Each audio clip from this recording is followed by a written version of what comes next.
Shalom, selamat pagi Bapak Ibu dan saudara yang kasih Tuhan. Kita bersyukur untuk hari yang baru, hidup yang baru yang masih Tuhan karuniakan bagi kita. Jika kita masih Tuhan izinkan memasuki hari ini, hari Rabu tanggal 21 Juli 2021, kita tahu bahwa semuanya itu karena anugerah Tuhan dan karena kasih Tuhan. Untuk memasuki hari ini saya ingin mengajak kita kembali bersama-sama merenungkan satu bagian firman Tuhan yang diambil dari Injil Matius pasal yang ke-24 ayat yang ketiga sampai ayat yang ke-14. Perikop firman Tuhan ini berbicara tentang percakapan murid-murid dengan Tuhan Yesus. Pada waktu mereka sendirian dengan Tuhan Yesus, maka murid-murid mengajukan pertanyaan kepada Tuhan Yesus. Murid-murid bertanya, "Apa tanda kedatanganmu dan tanda kesudahan zaman?" Jadi murid-murid bertanya tentang apa tanda kedatangan Kristus yang kedua kali dan apa tanda dari kesudahan zaman. Kemudian Tuhan Yesus memberitahukan kepada murid-muridnya ada 7 tanda akan kedatangannya yang kedua kali dan juga tanda akan kesudahan zaman. Tanda yang pertama, sebelum Tuhan Yesus datang kedua kali dan sebelum kesudahan zaman. Yang pertama, Tuhan Yesus katakan ada banyak Mesias-Mesias palsu, ada banyak nabi-nabi palsu. Ada orang-orang yang datang menyebut dirinya sebagai Mesias. Ada orang yang menyebut dirinya adalah nabi yang diutus Tuhan. Tetapi sebenarnya mereka adalah Mesias-Mesias palsu dan nabi-nabi palsu. Tujuannya adalah untuk menyesatkan orang. Dengan ajaran-ajaran mereka yang sesat, mereka bertujuan untuk menyesatkan orang. Nah, tanda yang ini datangnya dari dalam gereja sendiri.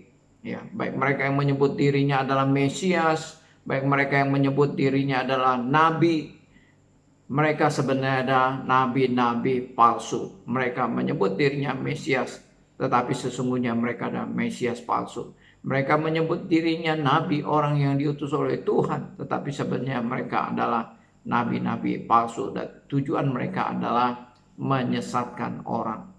Kemudian tanda yang kedua yang Tuhan Yesus katakan sebelum dia datang kedua kali, yaitu ada terdengar deru perang. Bangsa akan bangkit melawan bangsa, kerajaan akan bangkit melawan kerajaan. Kabar tentang perang. Nah, Bapak Ibu dan Saudara yang dikasihi Tuhan, kalau kita memperhatikan ya, peperangan semakin hari semakin terdengar di mana-mana. Ya, walaupun ada usaha untuk mendamaikan, ya, ada badan dunia yang menjadi penengah yang mendamaikan bangsa-bangsa yang bertikai. Tetapi peperangan masih terus terjadi. Dan pada waktu menjelang kedatangan Kristus kedua kali, Tuhan Yesus katakan akan terdengar kabar deru perang. Bangsa bangkit melawan bangsa, kerajaan bangkit melawan kerajaan. Itu tanda yang kedua. Ada kabar tentang perang. Kemudian yang ketiga, tanda sebelum Kristus datang kedua kali ada terjadi kelaparan. Ya, ada terjadi kelaparan. Ya, kita tahu bahwa walaupun dunia semakin lama semakin maju, tetapi juga ada tempat-tempat di mana orang ya masih kekurangan makan. Dan pada waktu Tuhan Yesus akan datang kedua kali, dikatakan bahwa ada terjadi kelaparan. Itu tanda yang ketiga. Kemudian tanda yang keempat, ada gempa bumi di mana-mana. Ada gempa bumi di mana-mana. Nah, ini adalah merupakan bencana alam ya, sebagai tanda yang keempat. Ada gempa bumi di mana-mana. Kemudian tanda yang kelima, yaitu adanya penganiayaan terhadap orang percaya karena nama Kristus. Ya, ada terjadi penganiayaan terhadap orang-orang percaya. Dikatakan bahwa mereka akan dianiaya, disiksa, mereka akan dibenci oleh karena nama Yesus. Nah, oleh karena itu Bapak Ibu dan Saudara yang dikasihi Tuhan, ya memang kita merindukan ya kita bisa hidup terbebas dari penganiayaan, dari sisaan, dari kebencian daripada orang-orang yang tidak mengenal Tuhan. Tetapi Tuhan Yesus katakan bahwa menjelang kedatangannya yang kedua kali, bahwa penganiayaan itu tidak dapat dihindari. Tidak dapat dihindari. Kemudian tanda yang keenam, yaitu kasih kebanyakan orang akan menjadi dingin. Kasih kebanyakan orang akan menjadi tawar. Orang tidak lagi mengasihi dengan hangat, ya, karena kedurhakaan semakin meningkat. Kasih kebanyakan orang akan menjadi dingin. Ya, kehidupan kasih tidak lagi menjadi nyata. Orang tidak hidup saling kasih mengasihi, tetapi saling membenci. Kemudian tanda yang ketujuh, Tuhan Yesus katakan bahwa sebelum dia datang kedua kali, Injil akan diberitakan di seluruh dunia menjadi kesaksian bagi semua bangsa. Nah, kalau kita memperhatikan Bapak Ibu dan Saudara yang kasih Tuhan, dengan kemajuan teknologi pada saat ini, Injil diberitakan dari satu tempat, maka gemanya bisa terpancar sampai ke seluruh dunia. Ya, Bapak Ibu dan Saudara yang dikasihi Tuhan, ya dengan kemajuan teknologi, ya Injil bisa diberitakan sampai di seluruh dunia, sampai di pelosok-pelosok, sampai kepada segala bangsa, suku bangsa, sampai kepada bahasa. Ya, ada banyak misionaris yang pergi ke daerah-daerah yang terpencil. Ya, ada banyak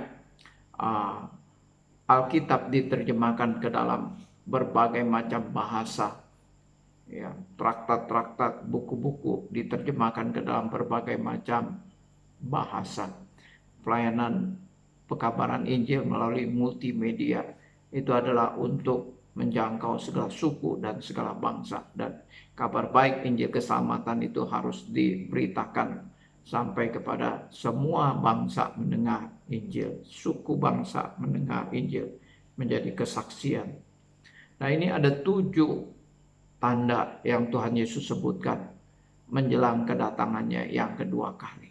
Nah, oleh karena itu Bapak Ibu dan Saudara yang dikasihi Tuhan, kalau kita memperhatikan ketujuh tanda ini ya ada, maka itu artinya bahwa Tuhan Yesus segera akan datang.